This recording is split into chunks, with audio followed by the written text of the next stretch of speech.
Welcome to the Lord of the Rings Lorecast, the show that explores the background of Tolkien's amazing world from the very beginning.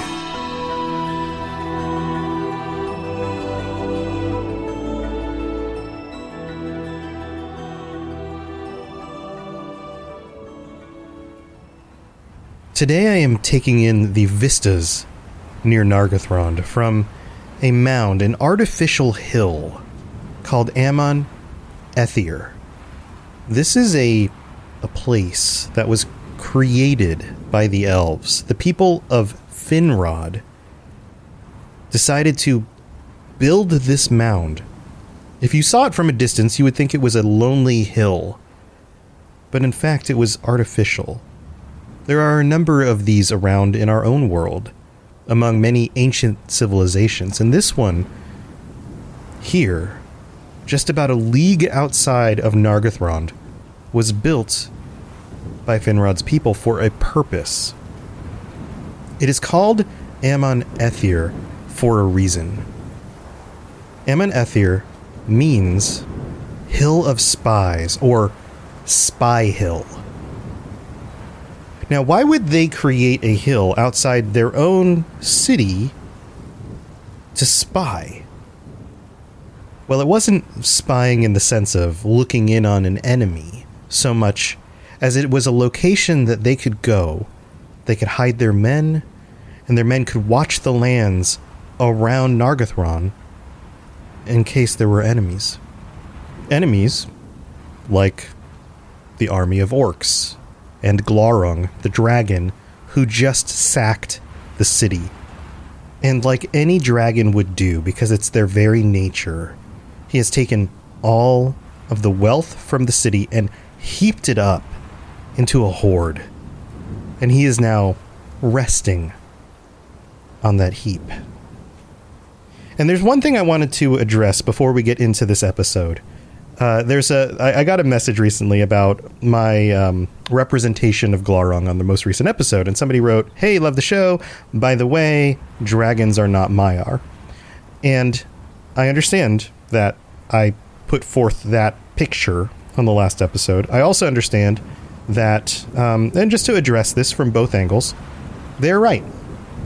There's nowhere that Tolkien himself says dragons are Maiar. We are not given a narrative. We are not given a storyline.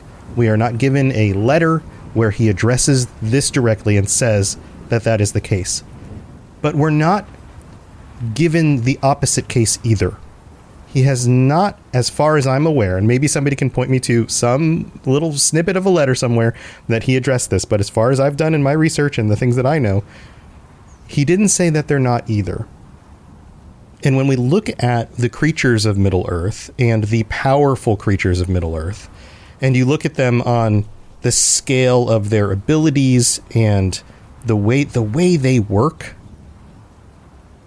you've got some other major powerful creatures in this world, trolls and Balrogs. Balrogs we know were corrupted Maiar. The eagles, the great eagles, but we know that the great eagles are just uplifted birds. They didn't come from Maiar stock. They're uplifted animals. They don't live forever, as far as we know, but maybe there's evidence out there to counter that. If you do find some, let me know. But if there is one creature in this world beyond Balrogs and the Maiar that we know who have been embodied in some way, Gandalf, Saruman, Sauron, those kinds of people, I would put it out there that Glaurung, maybe not the rest of the dragons who descend from him, but the father of dragons is the next most likely candidate for having been a fusion of a Maiar with some other body entity, some great lizard or something that was formed into what eventually became the species of dragons. That's kind of my personal take on it, because you look at the power, you look at the wisdom, you look at the shrewdness, and all of these things operate in very similar ways to where we see characters like Sauron or Saruman or any of the wise there's more going on inside Glarung, and his ability to perceive and understand and sense things at a distance. There's something going on there that makes him more than just a big lizard. So that's where I'm going with that. Now, it might be wrong, and I don't know if we will ever find out. But that's just, I guess, my gut. That's my gut instinct on it. So I wanted to address that as well before we get into the episode. So here we are on this mound, and remember it because it's going to come back up again. But before we get to that, let's see what Turin has been up to since the events at Nargothrond.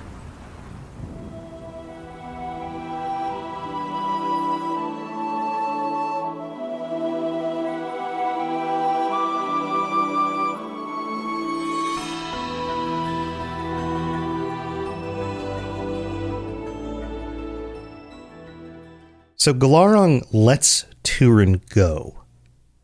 And remember, he has just messed with his mind and lied to him.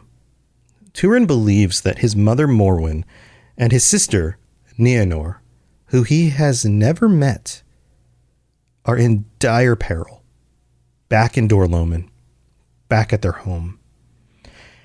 And the trip from Nargothrond to Dorloman is not a short distance. It is a considerable distance. And on top of that, the weather is turning cold.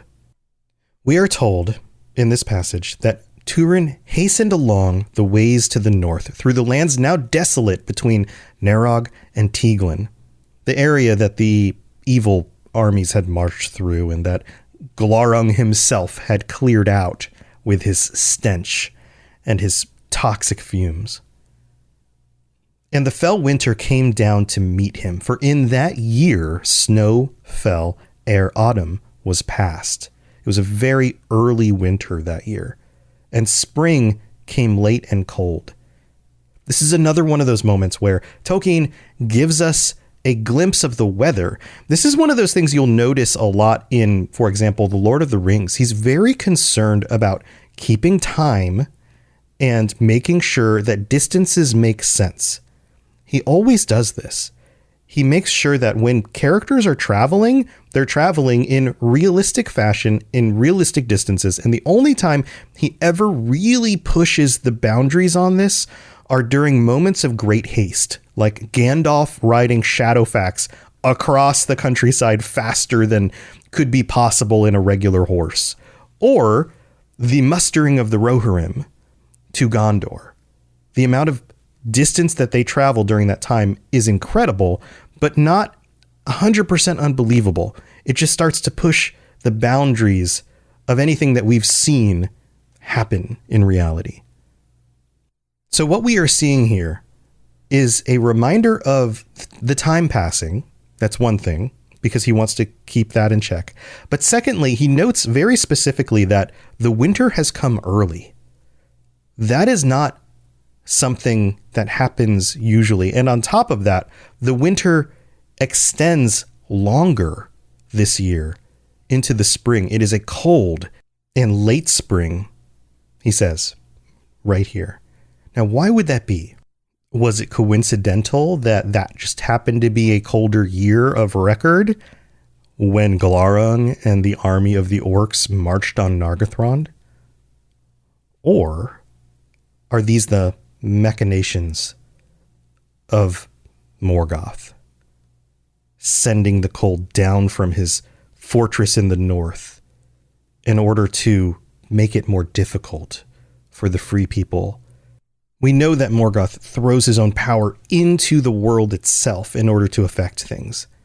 And this may be a piece of that, still happening well into the first age of the world.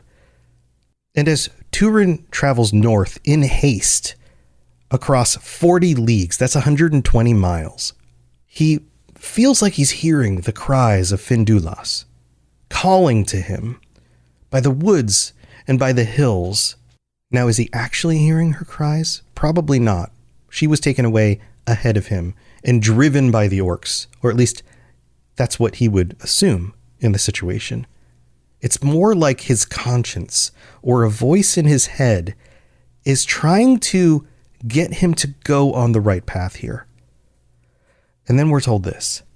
But his heart being hot with the lies of Glaurung, and seeing ever in his mind the orcs burning the house of Hurin, and putting Morwen and Nienor to torment, he held on his way and turned never aside. He does not go after Findulas. He cannot get the vision in his mind that was seared into his consciousness from Glaurung's words and his hypnotic eyes out. He sees them being tortured, tormented, his home burned. But he is not there yet, and this is all in his head. And about 40 leagues into this journey, like I mentioned before, he does that 40 leagues, 120 miles, all at one time. That's a long trip. And he's worn by this long road, and he gets to the pool of Ivrin. Remember this? The place where he was healed by the waters of the pool. But this time, he gets there right at the moment that the cold has settled into the point where the water has frozen over. And he cannot drink from the water. Now you would imagine in this moment that maybe the healing waters of Ivrin could have cleared his mind and put him back on the right track. That's why this is brought up. But unfortunately, it can't. And so Turin travels on and eventually makes it to Dorloman through bitter snows from the north, we're told. And for the first time in many years, he is returned to his childhood home. And this is the description we're given. Bare and bleak it was, and Morwen was gone. Her house stood empty, broken, and cold, and no living thing dwelt nigh. Nobody had even moved back into her house. They left it empty, basically. Therefore Turin departed and came to the house of Brada, the Easterling, he that had to wife Erin, Hurin's kinswoman, and there he learnt of an old servant that Morwen was long gone, and she had fled with Nienor out of Dorloman. None but Erin knew where. Then Turin strode to Broda's table, and seizing him, he drew his sword, and demanded that he be told whither Morwen had gone. And Erin declared to him that she went to Doriath to seek her son. Quote, "For the lands then were freed from evil," she said, "by the black sword of the south, who has now fallen, they say." She looks Turin square in the eyes and basically says, "Because of you, this was a safe place, and she was able to travel to an even safer place. And on top of that, they knew about the black sword, but they didn't know that it was him." And then we get this moment. Then Turin's eyes were opened, and the last threads of Glaurung's spell were loosed. And for anguish and wrath at the lies that had deluded him, and hatred of the oppressors of Morwen, a black rage seized him, and he slew Brada and other Easterlings that were his guests. He gets so upset at this, he kills Brada and the other people that were there. And then he leaves, and he's basically chased out. He attacks these people in their hall and has to flee for his life. So he leaves Dorloman. He eventually escapes them and heads back to the south through the snow, eventually to an outlaw's refuge in the southern mountains of Dorloman. And during this, he's thinking to himself about everything that he has done and about what may have happened to his mother and his sister. And he has one thought. Quote, "Then those deeds wrought not evil to all." Basically, some good did come out of what I have done, if my mother and my sister are now safe. And the quote goes on and says, "And where else might I have better bestowed my kin, ever had I come sooner? For if the girdle of Melian be broken, then last hope is ended. Nay, it is better indeed as things be, for a shadow I cast wheresoever I come. Let Melian keep them, and I will leave them in peace, unshadowed for a while. He realizes that they are better off here. The things that he has done have actually brought some good to this world. His mother and his sister are now safe, as far as he knows, in Doriath. And it was because of his deeds. But he knows that everywhere he goes, something terrible happens. He just murdered some of his own people from his own home. And so he decides not to go seek them, and instead to go look for Findulas. And he travels good distances looking for all the different pathways that they possibly could have taken her, for any trace of a trail to track her down, and can't find anything. Either the tracks are old or the winter snows have covered over them, and he can't figure out where to go to find her. And then eventually he comes across a group of men from Brethil who are surrounded by orcs. They have an encounter, and he rushes in like he often does, pulls out Gurthang, the black sword, and the orcs recognize it and flee. They're scared of the black sword. And having nowhere else to go, no tracks to follow, no other hope of finding her, he talks with the men, and he identifies himself by yet another name. This time we are not given the elven equivalent. We are only told that he calls himself Wild Man of the Woods. Thankful for his help and seeing that he is a valiant warrior, they offer for him to stay with them.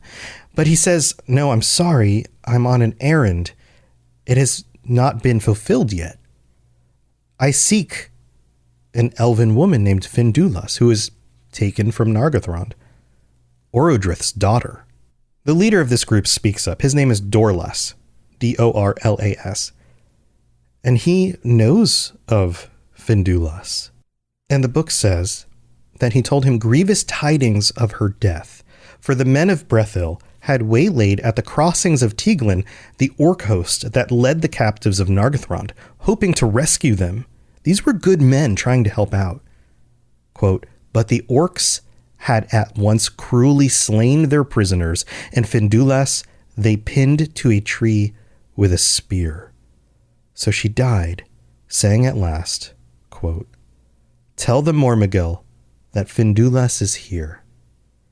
Therefore they had laid her in a mound near that place, and named it Hod and Ethel, the mound of the elf maid."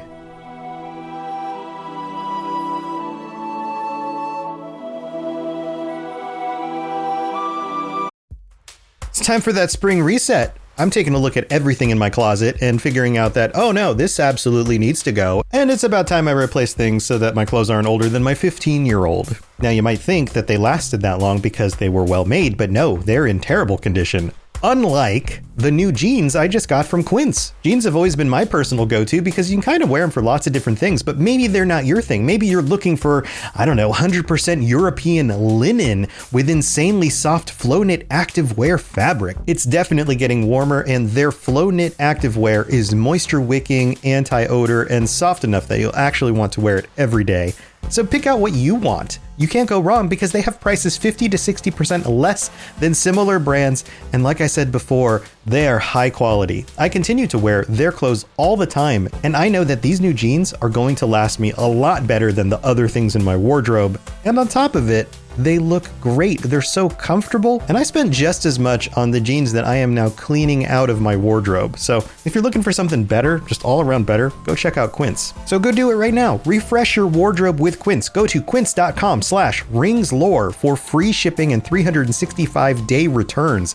Now available in Canada too. Go to quince.com/ringslore for free shipping and 365-day returns. Quince.com/ringslore.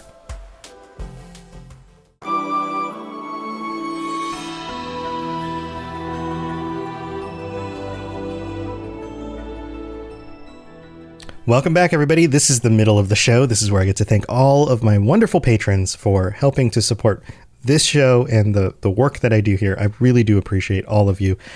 let's go through the list of the new patrons. Welcome aboard to Guy G, Nadia, Matthew K, Issa, Waffle, welcome Waffle, Jake M, Jamal F, James C, Wes P, Christian C, Amy J, and that's it. That's it for this week. Wow. You all are the best. And I also have to shout out our VIP patrons. We have Bo, Brad S, Brandy D, Chewbacca, Chris D, David M, Esoteric Rage Goblin, Jesse P, Capenna 009, Larry, Obi-Wan Kenobi, Sam B, Shannon L, Tristan P, Tyler B, Tyler M, two Tylers, and Wes P.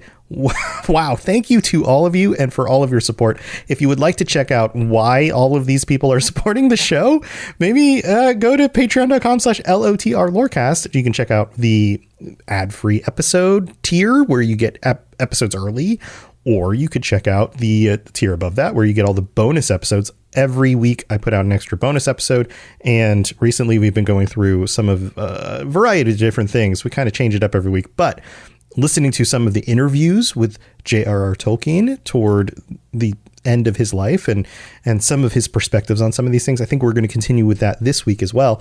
So go check that out. Thank you to everybody for your support. Also, we've got a bunch of new reviews in that I need to read out. Let's start with this one from Mathuris in the United States, who writes, "A great guide to Tolkien. I have been reading Tolkien since I was a child and have often found myself reading chapters over and over again, trying to make sense of some of the more dense and complex writings of Tolkien. Looking at you, Silmarillion, Tom does a wonderful job of explaining these events in a simple way that is easy to remember. When you deal with stories with your main character can take up to as many as 8 different names, it's easy to get confused. So this podcast is a great companion piece for the writings. Love the show, Tom. Keep up the good work." Well, thank you, Matharis. I appreciate the kind words. Then we have Andrew Wren in the US who writes, "Insightful and helpful. I started listening to Tom's LOTR Lorecast when there were 46 episodes. I binge listened all the way to work and on the way home. It took me 2 weeks to catch up to the release of the 48th episode. Wow. Tom has made it an easy listening experience and has helped me understand Tolkien's world, as I have had a hard time in the past comprehending the Children of Hurin and the Silmarillion, just like I have a hard time speaking sometimes. I've tried for many years since the movies were released to read what I could to get more from this fantasy world, but I have fallen short. I have listened to the audiobooks of The Hobbit and the trilogy I understand with great ease. I've tried the audio of Children of Hurin and Silmarillion, but it was very hard to follow. With the help from Tom with this podcast, I now have a great footing on how everything has started. Tom has done a great job, and I am grateful for coming across your podcast." Andrew, that is so nice of you. Thank you so much for that. This one is from Mick R22 in the US, who writes, "Great job. Absolutely love how you were able to break down the lore. You make my long commutes enjoyable for a change." Well, I'm so glad I can help with that because I used to drive a ton and it's just the worst. So Thank you for that. Manza the Elf in Great Britain writes, "Random Elf. This show takes you on a beautiful and touching journey of realms and creation, which makes us reflect on our own world and values. One of the best out there. But for goodness sake, robots, it's Sauron, like the word sour, not Sauron. My elf ears bleed each time. You're the best. Keep it up. 5 out of 5 stars." Thank you for the reminder. This is one of those things, and I wanted to address this too on this episode. I think part of my difficulty in pronouncing these words is just speaking in general, maybe just doesn't come so easy for me. But having read a lot of this work at such a young age, you know how sometimes you'll meet somebody who pronounces a word funny, like chaos, but they pronounce it chouse or something like that because they'd only read it in books, but hadn't actually used it in, speaking words ever. And I think that's part of the difficulty for me on this, is that in my brain, it's just coded in there so firmly from my youth, the way that I read the words before I knew better how to pronounce them. So thank you for your patience with my pronunciation. I'm continuing to try to get better at this. Then we have Roma Awesome. That's how you pronounce that. Rome Awesome in the United States. This is the last one. "Increased my joy and love of LOTR. This podcast is amazing. I was looking for some info on the Silmarillion after watching the movies and Amazon show. I am blown away by the professionalism, information, and organization of this show. Robots is a great host, and you can feel his love of the stories coming through. I'm now planning to read the Silmarillion. as this podcast has opened my eyes to the rest of Tolkien's world. Heart. Thank you, Rome Awesome.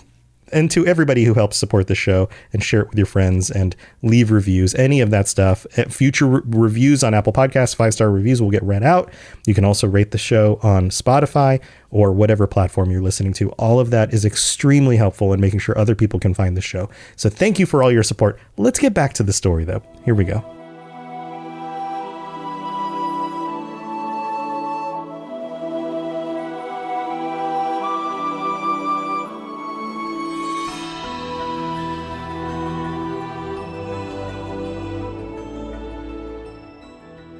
So with the news that Turin was late and could not save Finduilas, he falls into another darkness. This is another depressive episode. And at this point, it really starts to feel like Turin might be somebody who struggles with something like depression. This isn't a word that's used in Tolkien's works, at least not in the psychological sense, but it seems like on one hand, yes, he's been cursed. Lots of terrible things happen around him. He makes some bad decisions. But on the other hand, it hits him really hard. He falls into these episodes in a way. And it says here in the text, there he fell down into a darkness of grief that was near death. And I don't know if I've ever heard a better explanation of what depression might actually feel like. Darkness, grief, near death. But Dorlus notices his sword, and word of the Mormugil, the Black Sword, had made its way even to this group of men from Brethil. And so they lift him up. It actually says that in the works. They lift him up and bore him away to their homes. Now, it gives you the imagery that they actually had to physically lift him and carry him. And he's probably exhausted from searching and all of that as well. Now, we're told a little bit about the place they live. They live in a forest, in kind of a high hill in the forest called Ethel Brandir upon Ammon Obel. And these were the people of Haleth. They descended from that house. And we're told here that Brandir, son of Handir, who ruled them, was a man of gentle mood and lame also from childhood. And he trusted rather in secrecy than in deeds of war to save them from the power in the north. So this group of good men that Turin happened to stumble across were not known to the outside world because they had not been going openly to war against the orcs. They had been working in secrecy instead. We're also told that they had some skill in healing, and that Turin was taken in and for a time looked over, tended to. Again, this is another one of the situations where he's brought into a foreigner's place and rises to a station of prominence. They know who he is. They know what he's done, and they want him to be okay. And in doing this, he's healed. He becomes hale again. And he gives them a new name, Turambar. This is the first time he uses it in the story. Although at the beginning of the story, in the title of this chapter, we know that he's going to use that name. But it is not a birth name. It is another taken name, something he chooses for himself. And in High Elf, this means Master of Doom. And it says, he besought the woodman to forget that he was a stranger among them, or ever bore any other name. And now that he was hale again, that's that word that keeps coming up, he decided that he still couldn't avoid war with the orcs. He needed to do something. Secrecy was not his ways. And so he made sure to keep the area around them safe and make it a place that the orcs would dread. But he did not use his black sword because he knew they would recognize it. So at this point, he instead begins to wield a bow and a spear. And at this point in the story, we are not told anything else about what's going on with Turin at this time. Instead, the focus shifts back to Doriath. And in the situation that's going on with the elves here, you have an elven city, a great elven city, Nargothrond, which was just sacked. And so there are refugees leaving that city who don't know where to go. And so some of them head to Doriath. And Thingol and his people notice these refugees coming in to the outskirts of their forest. And so he brings them in and asks them what is going on. What is word? What tidings? Why do you come here? Those kinds of things. And then, what other things do you know about the enemy? Do they still hold Nargothrond? Where are their forces set up? These kinds of questions. Because Thingol needs to understand what is going on, because all of a sudden, the stock of elven kingdoms has now been reduced again. This is a dangerous time. And some said, quote, that the enemy had withdrawn northwards. Some claimed that Glaurung still dwelt in Nargothrond. Some said that the Mormogil was slain. Others said that he was under the curse of a dragon or a spell, and yet he still dwelt there in Nargothrond. Somebody else says that the Mormogil was turned to stone. But, quote, all declared that it was known to many in Nargothrond ere to the end that the Mormogil was none other than Turin, son of Hurin of Dorloman. And word gets to Morwen and Nienor.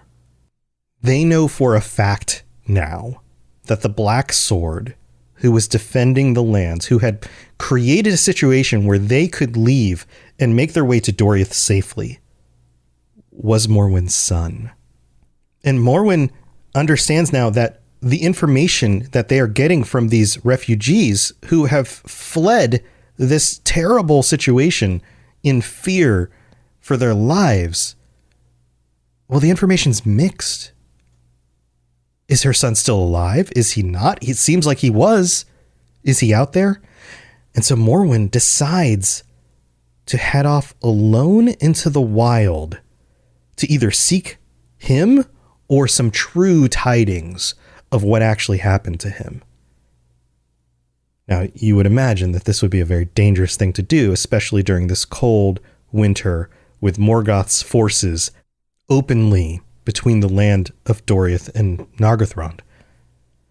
So Thingol sends a group after her in order to try to keep her safe or convince her to come back. This group is led by Mablung. This is one of the elves that you're going to hear the name of regularly. But they did not bring Nienor. Nienor was supposed to stay safe in Doriath. But we're told here that Nienor was bidden to remain behind, yet the fearlessness of her house was hers. This thing that Turin has where he is brave and fearless and runs directly at a dragon's face, she has it too. But we're also told, quote, and in an evil hour, in hope that Morwen would return, when she saw that her daughter would go with her into peril, Nienor disguised herself as one of Thingol's people and went with that ill-fated riding. The group heads out, chases her down, finds Morwen, but Morwen would not be persuaded to turn back. And then, in that moment, Nienor was revealed. And they had a confrontation, and I would imagine here that Morwen's like, you have to go back, and Nienor's like, I will not. And just as stubborn as her mother, decides that they're going to keep traveling together. So Mablung and his squad stay with them in order to protect these two women. So they continue traveling towards Nargothrond. They cross the river Syrian, and they make their way to the hill that I mentioned before, Amon Ethir, the Hill of Spies. And that was as far as Mablung would go. He sets riders around them in order to keep them from going further. And then from the hilltop, can see no signs of the enemy. So they continue down the hill with scouts to the Narog, as stealthily as they can. And then we're told what's going on with Glaurung. Quote, but Glaurung was aware of all that they did, and he came forth in heat of wrath, and lay in the river, and a vast vapor and foul reek went up, in which Mablung and his company were blinded and lost. Then Glorung passed over the Narog. This creates a mist that covers the land to a certain height, with only the hill peeking over it. And I'm going to leave you with this last paragraph. Seeing the onset of the dragon, the guards upon Amon Ether sought to lead Morwen and Neanor away, and fly with them with all speed back eastwards. But the wind bore the blank mists upon them, and their horses were maddened by the dragon stench, and were ungovernable, and ran this way and that, so that some were dashed against trees, and were slain, and others were borne far away. Thus the ladies were lost, and of Morwen indeed no sure tidings came ever to Doriath after. But Neanor, being thrown by her steed, yet unhurt, made her way back to Amon Ether, there to await Mablung, and came thus above the reek into the sunlight. And looking westward, she stared straight into the eyes of Glorung, whose head lay upon the hilltop. Thanks for listening to the Lord of the Rings Lorecast. If you'd like to learn more about other fantasy worlds, check out my other podcasts, The Elder Scrolls Lorecast, The Witcher Lorecast, and more at robotsradio.net. If you'd like to reach out, I'd love to hear from you. Send me a note on Twitter at robots_radio, or join our amazing community on the Robots Radio Discord. There are links in the show notes, or just search Robots Radio Discord, or find the link on robotsradio.net. I'll see you next time.